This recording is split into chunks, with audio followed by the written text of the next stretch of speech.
नमस्कार, सौरभ द्विवेदी नाम है हमारा और आप देखना शुरू कर चुके हैं लल्लन टॉप शो।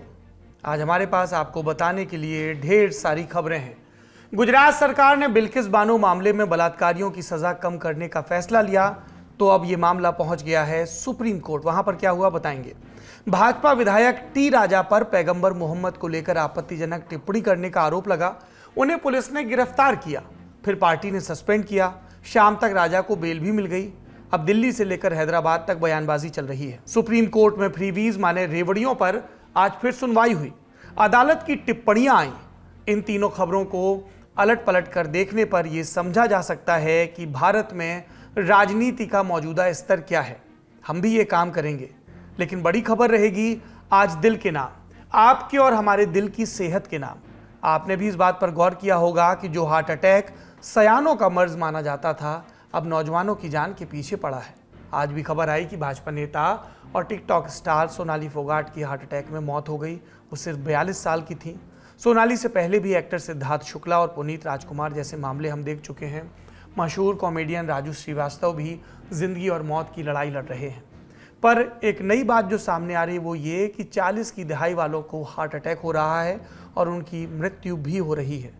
तो बड़ी खबर में आज हम यही समझेंगे कि ऐसे मामलों के पीछे क्या वजह हो सकती है और अपने दिल की अच्छी सेहत के लिए हमें और आपको क्या करना चाहिए। लेकिन सबसे पहले दिन का वीडियो।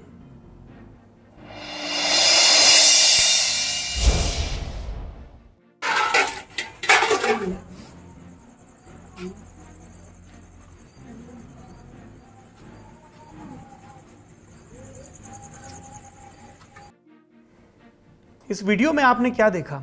टूटी फूटी दीवारों वाला एक छोटा सा कमरा, अपने माता पिता के सामने कराहता हुआ घायल एक लड़का। ये वही लड़का है जिस पर कल पटना के डाक बंगला चौराहे पर लाठियां भांजी गई थी। इस लड़के का नाम अनीसुर रहमान है। कल पटना में हजारों सीटेट और बीटेट पास कैंडिडेट नियुक्ति को लेकर प्रदर्शन कर रहे थे। इस दौरान लाठीचार्ज हुआ, जिसमें पटना के एडीएम के सिंह तिरंगा लिए अनीसुर रहमान को लाठी से पीटते नजर आए। बाद में खबर आई कि एडीएम साहब ने पत्रकारों के साथ भी बदसलूकी की। ये वीडियो वायरल हुआ। मामला नौकरियों से जुड़ा हुआ था, इसलिए इस पर खूब राजनीति भी शुरू हुई। बिहार के डिप्टी सीएम तेजस्वी यादव ने कल ही पिटाई वाला वीडियो शेयर कर एडीएम के खिलाफ जांच की बात कही थी। आज इस मामले पर सत्ता पक्ष और विपक्ष दिन भर बयानबाजी भी करता रहा, लेकिन सरकारी लाठियों से घायल हुए अनीसुर रहमान की किसी ने सुध नहीं ली। हमारे साथी अभिनव पांडे ने आज अनीसुर रहमान का ये वीडियो जब सोशल मीडिया पर डाला, तब जाकर डिप्टी सीएम तेजस्वी ने इनका पता मांगा और मदद देने की बात की। फिलहाल इस मामले में पटना के डीएम चंद्रशेखर ने जांच कमेटी बनाकर 2 दिनों के अंदर रिपोर्ट देने के लिए कहा है। ये था दिन का वीडियो। अब चलते हैं सुर्खियों की तरफ। पहली सुर्खी, हैदराबाद की गौशा महल सीट से बीजेपी विधायक टी राजा को पार्टी ने सस्पेंड कर दिया है। पैगंबर मोहम्मद पर आपत्तिजनक टिप्पणी करने के मामले में पार्टी ने कारण बताओ नोटिस दिया और 10 दिन के अंदर जवाब देने को कहा कि उन्हें पार्टी से क्यों ना निकाल दिया जाए।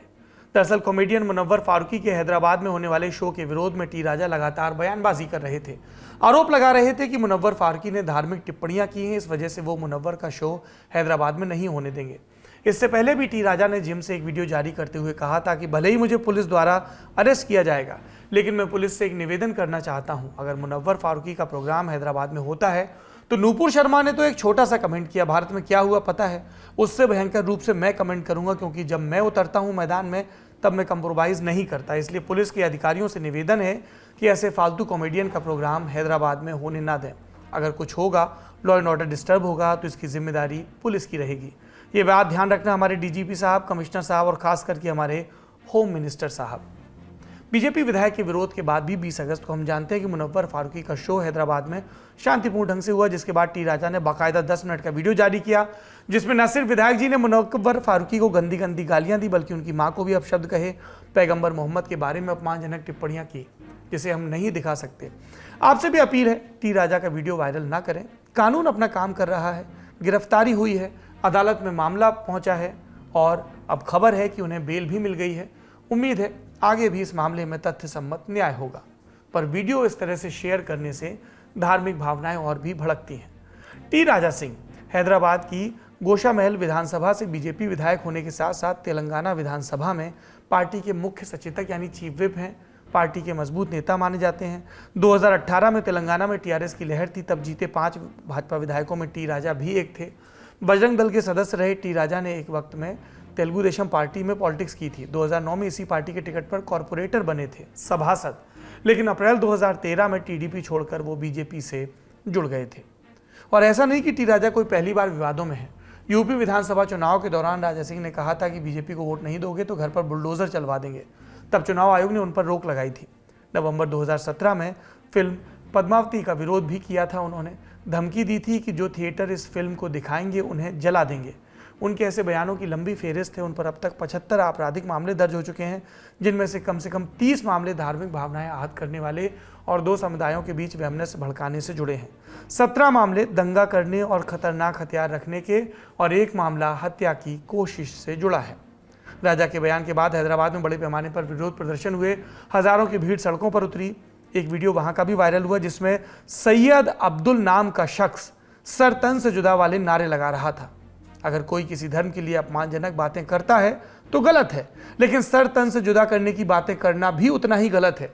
कानून हाथ में लेने की बात करना किसी भी तरह से जायज़ नहीं ठहराया जा सकता और हम उम्मीद कर रहे हैं कि तेलंगाना की पुलिस इस शख्स के खिलाफ भी कानूनन सख्त कार्रवाई करेगी, क्योंकि इस नारे का परिणाम हम उदयपुर में देख चुके हैं, जब कन्हैया लाल की गला काटकर हत्या कर दी गई। ऐसे नारे लगाने वालों की जगह सिर्फ और सिर्फ जेल में है। उनका खुले में रहना किसी भी सभ्य समाज के लिए ठीक नहीं है।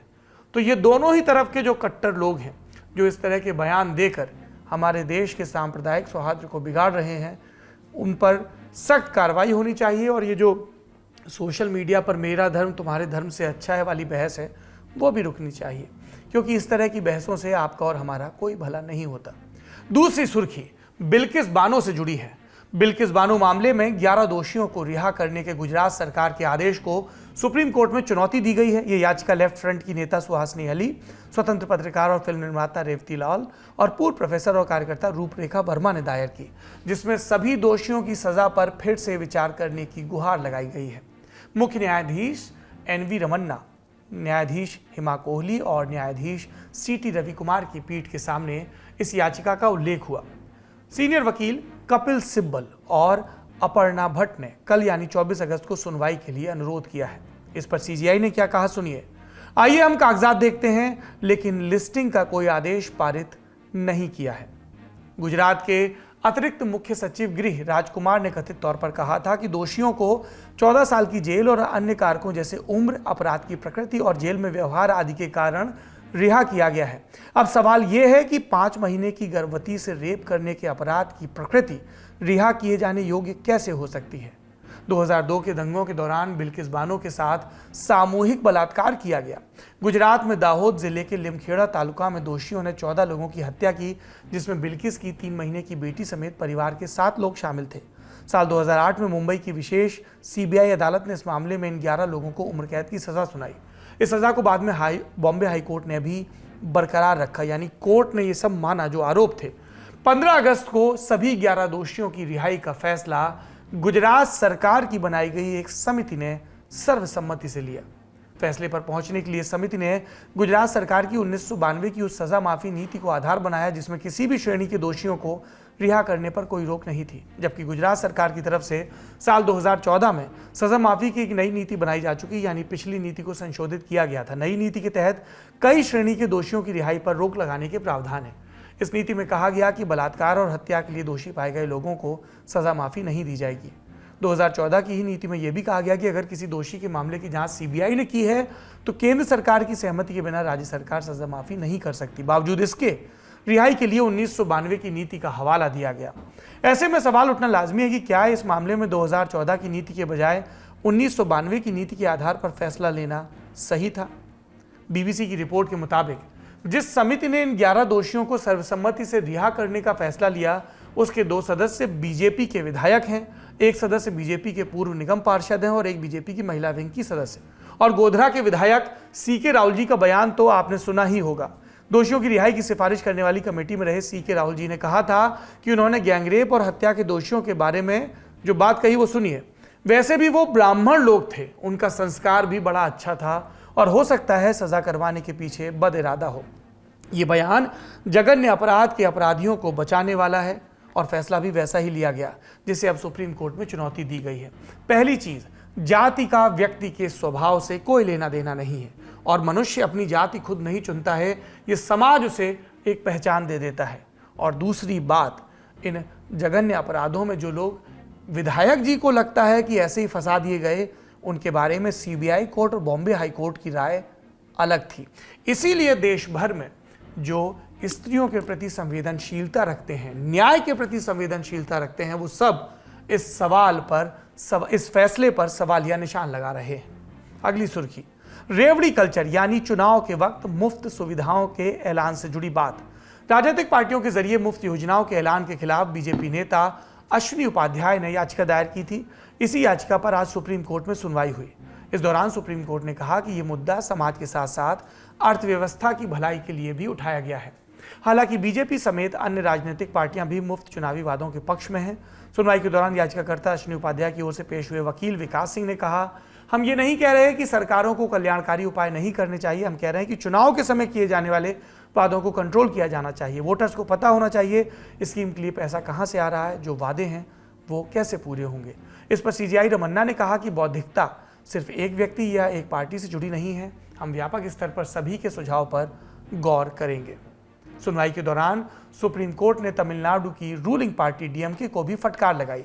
कोर्ट में डीएमके की ओर से पेश हुए वकील गोपाल शंकर नारायणन ने कहा कि फ्रीबीज किसी भी रूप में हो सकती है, मुफ्त देना कोई संवैधानिक दायित्व नहीं है। शिक्षा, स्वास्थ्य, पानी, साफ सफाई, बिजली वगैरह सब राज्य के दायित्व हैं। अगर वंचित वर्गों के लिए योजनाएं हैं तो क्या ये फ्रीबीज हो सकती हैं?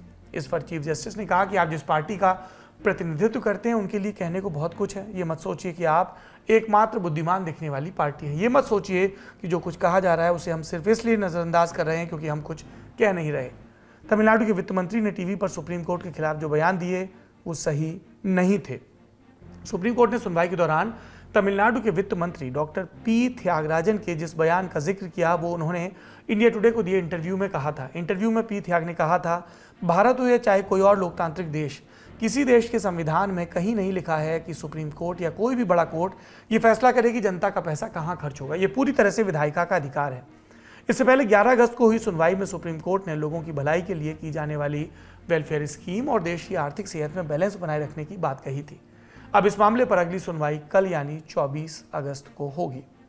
अगली सुर्खी, 9 मार्च 2022 को ब्रह्मोस मिसाइल मिसफायरिंग घटना के लिए मुख्य रूप से 3 अधिकारियों को जिम्मेदार ठहराया गया है। आपको याद होगा, गलती से एक मिसाइल पाकिस्तान की तरफ चली गई थी, जिनकी गलती से ये हुआ कि केंद्र सरकार द्वारा उनकी सेवाओं को तत्काल प्रभाव से समाप्त कर दिया गया। जिन अधिकारियों को सेवा से बर्खास्त किया गया उनमें एक ग्रुप कैप्टन, एक विंग कमांडर और एक स्क्वाड्रन लीडर शामिल हैं। अधिकारियों को आज 23 अगस्त को बर्खास्तगी के आदेश दिए गए। अगली सुर्खी बिहार से है। यहां नई सरकार बनने के बाद से करीब हर रोज नए विवाद सामने आ रहे हैं। ताजा मामला सीएम नीतीश कुमार और उनकी कैबिनेट के एक मंत्री मोहम्मद इसराइल मंसूरी से जुड़ा है। दरअसल नीतीश कुमार कल बिहार के गया में पितृपक्ष मेले की तैयारियों का जायजा लेने गए थे। नीतीश के साथ बिहार के नए सूचना प्रौद्योगिकी मंत्री इसराइल मंसूरी भी थे। गया पहुंचते ही नीतीश सबसे पहले विष्णुपद मंदिर में दर्शन के लिए गए।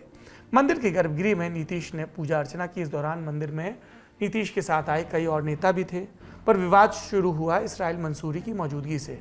गया के इस मंदिर के बाहर एक बोर्ड लगा है जिस पर यहाँ गैर हिंदुओं के प्रवेश पर रोक की बात है, लेकिन नीतीश के साथ इसराइल मंसूरी भी मंदिर में दाखिल हो गए। जब मंदिर के अंदर की तस्वीरें बाहर आई तो विवाद शुरू हो गया। एक गैर हिंदू मंत्री के जाने पर बीजेपी नीतीश कुमार पर हमलावर हो गई। केंद्रीय मंत्री अश्विनी चौबे ने कहा कि सनातन हिंदू संस्कृति और परंपरा पर मुख्यमंत्री नीतीश कुमार ने गया के विष्णुपद मंदिर में कुठाराघात करके स्पष्ट कर दिया कि वे हिंदू विरोधी मानसिकता के शिकार हैं। उन्होंने हिंदू धर्म के श्रद्धा केंद्र भगवान विष्णुपद की पवित्रता भंग की। बीजेपी नीतीश से माफी मांगने को कह रही है और उनके मंत्री इस्माइल मंसूरी को बर्खास्त करने की मांग भी कर रही है। दूसरी तरफ मंदिर की प्रबंधन समिति ने भी इस मामले पर अपनी नाराजगी जाहिर करते हुए कहा कि उस वक्त वो मंत्री इसराइल मंसूरी को चेहरे से पहचान नहीं सके, लेकिन जो स्थानीय लोग थे उन्हें रोकना चाहिए था। मंदिर की तरफ से यह भी कहा गया कि सीएम के साथ चलने वाले और भी मुस्लिम पदाधिकारी थे, लेकिन उन्होंने ऐसा नहीं किया। गैर हिंदू के लिए विष्णुपद मंदिर में एक स्थान निर्धारित है जहां से उन्हें बताया जाता है, मंदिर की जानकारी दी जाती है। ये बात सूचना प्रौद्योगिकी मंत्री इस्माइल मंसूरी को सोचनी चाहिए थी। मंसूरी आरजेडी के कोटे से मंत्री हैं, बिहार की कांटी सीट से विधायक हैं। 2020 के विधानसभा चुनाव में पहली बार विधायक बने। आरजेडी की तरफ से कहा गया कि मंसूरी को मंदिर के नियम की जानकारी नहीं थी, भूलवश वो अंदर चले गए।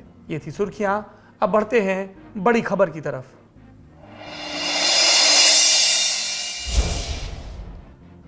सोनाली फोगाट 2008 में भाजपा में शामिल हुई, भाजपा महिला मोर्चा की उपाध्यक्ष बनी। हरियाणा, दिल्ली और चंडीगढ़ में भाजपा की आदिवासी मोर्चे की प्रमुख भी रही। 2019 के विधानसभा चुनाव में वो सुर्खियों में आई। क्यों सुर्खियों में आई? क्योंकि हरियाणा विधानसभा चुनाव में उन्होंने हरियाणा की वीआईपी सीट माने जाने वाली आदमपुर सीट से पर्चा भरा। वीआईपी क्यों?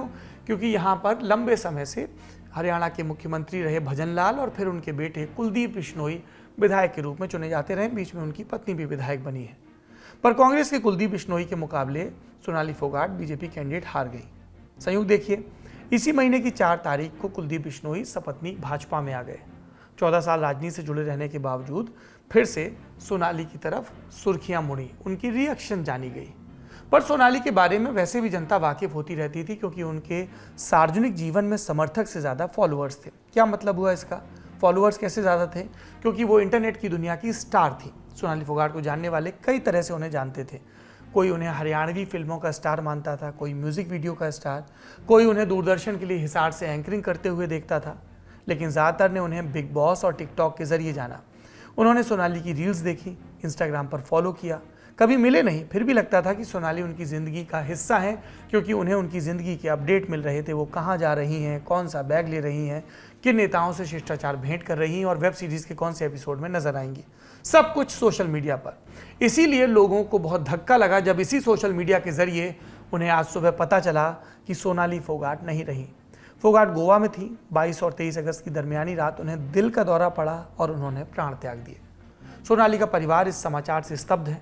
2016 में सोनाली के पति संजय फोगाट की रहस्यमयी परिस्थितियों में मृत्यु हुई थी, इसलिए हार्ट अटैक वाली बात को उन्होंने पूरी तरह से स्वीकार नहीं किया। उनकी बहन रेमन का दावा है कि सोनाली ने फ़ोन पर मां से बात की थी और खाने में किसी गड़बड़ी की शिकायत की थी। ऐसे कह रही थी मैं ठीक ठाक हूँ, मैं शूटिंग के लिए जा रही हूँ जी। हाँ, मैंने कहा तू फार्म पे कब आएगी? कहते 27 तारीख को आएंगे जी। मैं कह रही थी बिल्कुल ठीक ठाक हूँ। फिर मम्मा ने सुबह बात की कल, तो मम्मी को ऐसे कहने लगी मम्मी मेरे ना कुछ गड़बड़ हो रही है शरीर में, जैसे मेरे पता नहीं कोई खाना खाते ही ऐसे हो जाता है, क्या प्रॉब्लम है, जैसे कुछ कर रहा हो कोई मेरे ऊपर। अच्छा। हाँ, फिर शाम को बात हुई जैसे, तो शाम को भी ऐसे ही कहने लगी मम्मी मेरे को कुछ गड़बड़ लग रहा है, कहे मेरे ऊपर कुछ साजिश हो रही है। फिर बाद में सुबह फोन ही आया। आपने परिवार का पक्ष सुना। आपको सोशल मीडिया पर तमाम ऐसे वीडियो मिलेंगे जिसमें लोग ये कहते सुने जा सकते हैं कि हार्ट अटैक से आकस्मिक निधन की बात समझ से परे है। हरियाणा में आम आदमी पार्टी के पूर्व प्रदेश अध्यक्ष नवीन जयहिंद ने भी ट्वीट करके सीबीआई या फिर हाईकोर्ट के सिटिंग जज से जांच की मांग की। ट्वीट में उन्होंने हरियाणा के मुख्यमंत्री मनोहर लाल खट्टर को टैग भी किया। हाई प्रोफाइल मौत के मामलों में संदेह की गुंजाइश हमेशा रहती है।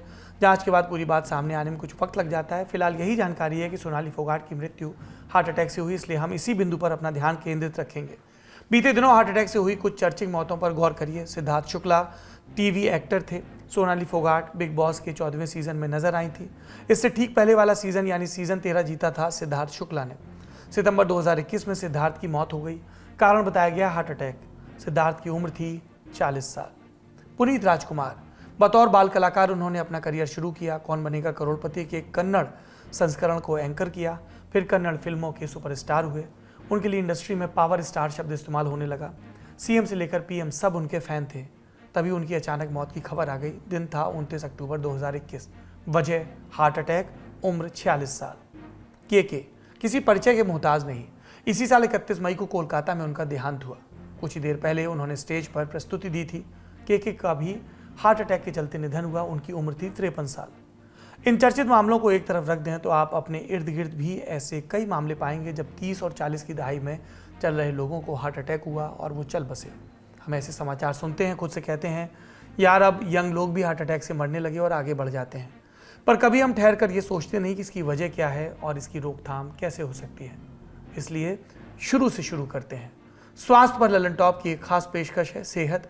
इसमें हमारी साथी सरवत ने दिल से जुड़ी बीमारियों को कई बार विस्तार से कवर किया है। सेहत के इस हिस्से को सुनिए जिसमें डॉक्टर विमल छाजर बता रहे हैं कि हार्ट अटैक होता क्या है।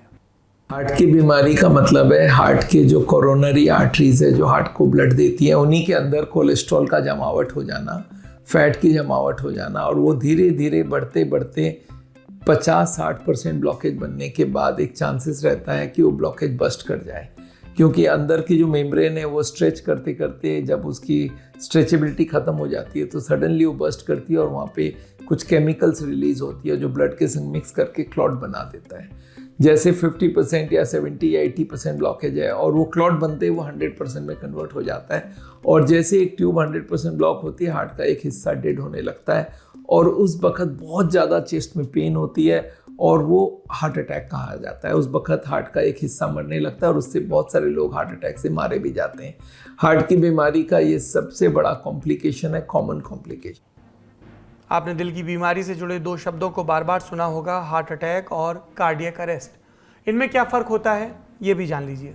करीब करीब सेम चीज़ है। हार्ट अटैक छोटा भी हो सकता है, बड़ा भी हो सकता है, पर जब कार्डियक अरेस्ट होती है, लोग मारे जाते हैं, तो ये बड़ा हार्ट अटैक होता है। तो यूजुअली कार्डियक अरेस्ट जो डेथ करता है उसको हम लोग बोलते हैं कार्डियक फेलियर, हार्ट फेलियर या हार्ट अटैक। अब आते हैं उस बिंदु पर जिसमें सबसे ज़्यादा लोगों की दिलचस्पी है कि युवाओं में हार्ट अटैक की समस्या क्यों बढ़ रही है।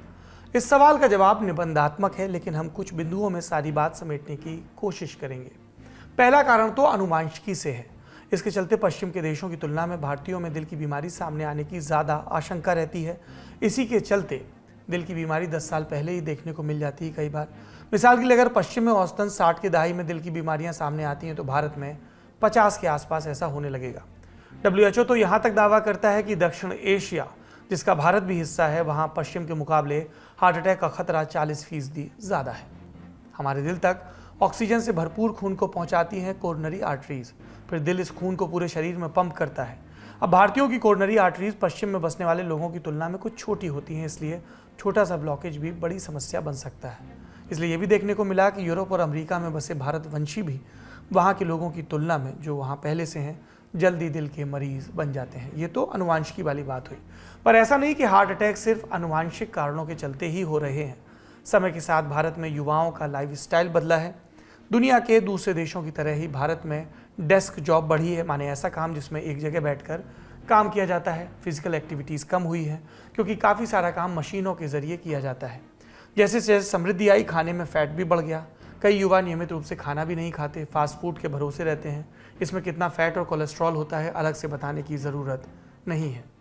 युवाओं के जीवन में समय घटा है और स्ट्रेस बढ़ा है। इसके चलते धूम्रपान और शराब की लत तेज़ी से बढ़ी, तो इस पर भारत में प्रदूषण भी लगातार बढ़ रहा है। अनुवांशिकी और लाइफस्टाइल के अलावा एक तीसरा कारण भी है, डायबिटीज़। भारत को दुनिया की डायबिटीज़ कैपिटल कहा जाता है। समस्या ये है कि हमारे यहाँ तकरीबन 50% डायबिटिक लोग कभी नहीं जान पाते कि उन्हें डायबिटीज़ है। इन सारे कारकों के चलते हार्ट ब्लॉकेज के जो मामले 60 से 70 की उम्र में सामने आते हैं थे, वो अब 20 से 30 की उम्र में भी देखने को मिल रहे हैं। गंभीर ब्लॉकेज के मामलों में होने वाला कार्डियक अरेस्ट तुरंत जान भी ले लेता है। 2019 में प्रकाशित नेशनल क्राइम रिकॉर्ड ब्यूरो के आंकड़ों के मुताबिक हार्ट अटैक के चलते मौतों में 2014 से 19 के बीच 53% की बढ़त हुई। समस्या क्या है हमने आपको बताया, अब उपाय की बात करते हैं। दूसरी बीमारियों की तरह हार्ट अटैक को भी लक्षणों से पहचाना जा सकता है। कौन से लक्षण हैं, डॉक्टर साहब से सुनिए। चेस्ट में पेन होना, भारीपन होना या गले में चोकिंग होना, जबड़े में पेन होना और स्पेशली खाना खाने के बाद होना और चलते वक्त होना, सीढ़ियाँ चढ़ते वक्त होना। जब मेहनत करें तो इस तरह के सिम्टम्स आने लगे तो आप ये समझ जाइए भाई हार्ट की लक्षण है, हार्ट की बीमारी आ चुकी है और आगे हार्ट अटैक आने वाला है। तो ये सब लक्षण को ध्यान रखिएगा। कुछ लोगों को सांस भी फूलती है, चलता है तो सांस फूलता है, रुकते ही ठीक हो जाती है। सीढ़ियाँ चढ़ने गया या कोई थोड़ा सा दौड़ लगाया और इतनी ज़्यादा सांस फूल रही है तो समझ जाइए वो हार्ट का लक्षण। ज़रूरी नहीं कि हार्ट अटैक के सारे मामलों में दर्द हो ही। 3 ऐसे वर्ग होते हैं जिन्हें हार्ट अटैक से पहले होने वाला दर्द नहीं भी होता। फिर हार्ट अटैक के दर्द को ठीक तरीके से समझना भी आवश्यक है। सेहत की एक दूसरी किश्त में डॉक्टर अमित भूषण शर्मा ने विस्तार से इस बारे में बताया था, सुनिए। की वजह से हार्ट अटैक हो सकता है। हार्ट अटैक में इंसान को छाती में भारीपन होगा। कोई इंसान मेरे को बोले आके कि यहाँ दर्द हो रहा है, यहाँ दर्द हो रहा है, वो हार्ट अटैक का दर्द नहीं होता है। हार्ट अटैक का दर्द 1 या 2 किलो का छाती पे भारीपन आएगा। चलेंगे तो बढ़ जाएगा, बैठेंगे तो कम हो जाएगा। पसीना, घबराहट, बेचैनी, एसी चल रहा है लेकिन पसीना आ रहा है, तो ये सब लक्षण होते हैं एंजाइना जिसको बोलते हैं। पर 3 वर्ग ऐसे हैं जिनको एंजाइना नहीं होगा। डायबिटिक पेशेंट्स जिनको दर्द की नसें सुन्न हो जाती हैं, महिला वर्ग या वृद्धावस्था में, इन तीनों में इनको छाती में भारीपन नहीं होगा इनको एंजाइना इक्विवेलेंट होगा, सांस की तकलीफ, घबराहट, बेचैनी, एसिडिटी, गैस, ये सब सिम्टम हो सकते हैं। तो अगर पेशेंट जो डायबिटिक है या ओल्ड पेशेंट है उसको एकदम 50-55 के बाद सांस की तकलीफ हो रही है तो उसको अस्थमा ना समझें। अगर एसिडिटी गैस हो रही है तो उसको गैस ना समझें, पहले हार्ट अटैक रूल आउट कर लें, क्योंकि एसिडिटी से, गैस से, अस्थमा से आपकी जान नहीं जाएगी, लेकिन हार्ट अटैक की वजह से जान आपकी जरूर जोखिम में हो सकती है। जैसे जैसे मेडिकल साइंस ने प्रगति की है, हमने हार्ट अटैक के कारणों और इलाज के साथ साथ उसे प्रिडिक्ट करना भी सीखा। जी, ये अनुमान लगाना संभव हो गया कि आपको हार्ट अटैक होने की कितनी आशंका है और वो जानलेवा होगा या नहीं। सुनिए इसके बारे में। लेकिन जो यंग पेशेंट में जो डेथ हो रही है वो होती है थिन कैप ब्लॉकेज की वजह से, जिसमें ब्लॉकेज केवल 30% होता है, 40% होता है, और सडनली एकदम इमोशनल स्ट्रेस, फिजिकल स्ट्रेस से वो ब्लॉकेज बर्स्ट कर जाता है और 30% डायरेक्टली 100% बन जाता है।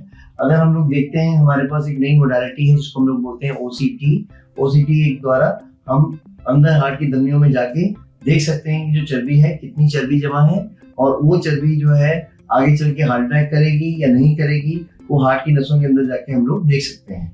ये इंफ्रारेड रेज के द्वारा जाते हैं और ये देखते हैं कि भाई चर्बी ये कितनी बड़ी है और कितना इसके अंदर कैल्शियम है, कितना फैट है, आगे चल के हार्ट अटैक करेगा या नहीं करेगा। इसको हम लोग ओसीटी बोलते हैं। ओसीटी, आईवस, एफएफआर, ये सब मोडालिटीज हैं जो अंदर जाके देख सकती हैं, प्रेडिक्ट कर सकती हैं कि अगर आपको एथेरोस्क्लेरोसिस है तो आपको हार्ट अटैक आगे चल के होगा या नहीं होगा, और अगर होगा तो जानलेवा होगा कि नहीं। ज़्यादातर मामलों में हार्ट अटैक के पहले घंटे के अंदर मौत हो जाती है। हर 7 मिनट में 2 लोगों को हार्ट अटैक हो जाता है। इसलिए अगर आपको लक्षण नज़र आएँ तो फिर बिना देर किए अस्पताल जाएं। जब तक डॉक्टरी मदद नहीं मिल जाती तब तक आप मरीज़ को कुछ साधारण दवाएं दे सकते हैं। अगर आपको किसी को छाती में भारीपन हो रहा है तो 3 चीजें, एक एस्पिरिन च्यूएबल 325 मिलीग्राम की, जो गोली हमेशा चबा के लेके दी जा सकती है। अगर चबा नहीं सकते हैं तो चम्मच में घोल के दे दीजिए गोली वो। दूसरा रोजुवास्टैटिन 40 मिलीग्राम, और तीसरी गोली आती है क्लोपिडोग्रेल की 4 गोलियां 75 मिलीग्राम की। इन तीनों को बोलते हैं लोडिंग डोज। एक 500 रुपए का नोट या एक क्रेडिट कार्ड आपकी जेब में आपकी जान नहीं बचाएगा, पर अगर ये 3 गोलियां हैं तो ये आपकी जान, आपके फ्रेंड की जान, आपके परिवार की जान बचाने में सक्षम है। एस्पिरिन 22% डेथ रेट को कम करता है। ये तीनों दवाइयां मिला के 45% आपकी डेथ रेट को कम करती है। किसी भी बीमारी का सबसे बढ़िया इलाज होता है रोकथाम। दिल के मरीजों के मामले में भी रोकथाम का बहुत महत्व है और ये करना बहुत ही आसान है। कैसे? खाने में फैट को कम करने की कोशिश करिए। अब ये काम एकदम से नहीं होगा, पहले तले हुए से भुने हुए पर आइए और फिर धीमे धीमे अपनी आदतें बदलने की कोशिश करिए। अचानक आप अपने तौर तरीके बदल लेंगे तो 3 दिन बाद आज आकर वहीं लौट आएंगे। इसलिए धीमे धीमे समोसे की मात्रा घटाइए, पकौड़ियों की भी। प्रोसेस्ड फूड से दूरी बनाइए, यानी डिब्बा बंद खाना। फल और हरी सब्जियां खाइए। भारत में इन दोनों की कोई कमी नहीं है, सो ये काम भी आसान है। एक बात और, अगर आप शाकाहारी हैं तो मानकर ना चलें कि आपको कोलेस्ट्रॉल या हाई बीपी की समस्या नहीं हो सकती। एक बात का और ध्यान रखें, नज़र हटी दुर्घटना घटी, इसलिए सतर्क रहें। खाने में ज़्यादा नमक और शक्कर से परहेज करें। WHO कहता है कि रोज़ाना 6 ग्राम नमक काफ़ी होता है, लेकिन भारतीय औसतन 11 ग्राम नमक खा रहे हैं। इसी तरह 6 चम्मच एक दिन के लिए काफ़ी होता है चीनी, लेकिन भारतीय औसतन 10 चम्मच खा रहे हैं। खाने पीने वाली आदत बदलनी है और कुछ नई आदतें लगानी हैं। 30 मिनट रोज़ चलें, योग करें। धूम्रपान करते हो तो बंद कर दें। अगर वज़न बढ़ा हुआ है तो उसे काबू में रखें। अगर आप लगातार तनाव महसूस करते हैं तो उसके कारण खोजिए और उसे कम करने की कोशिश करिए। प्राणायाम इसमें बहुत मदद करता है। इसके अलावा अगर आपके परिवार में दिल की बीमारी की हिस्ट्री है तो आप लिपिड प्रोफाइल टेस्ट ज़रूर करवाएं। इससे पता चलेगा कि आपके खून में कोलेस्ट्रॉल की मात्रा कितनी है। इस रिपोर्ट को देखकर डॉक्टर आपको आगे की सलाह देंगे। कुल जमा बात यह है कि अगर आप सयानी उम्र तक जीना चाहते हैं तो सयानों की बात पर ध्यान दें, अपने मन और शरीर की बेहतरी पर ध्यान दें। एक ही जीवन मिला है, खुशी खुशी जीने के तरीके खोजें। उसके बाद भी अगर हार्ट अटैक हो ही जाता है तो डॉक्टर साहब हैं, वो उम्मीद करते हैं कि आपको और हमको बचा लेंगे। इसी के साथ आज का ललन टॉप शो खत्म होता है। जब तक सांस लौट रही है, खूब ख्याल रखें अपना और अपनों का। शुभ रात्रि।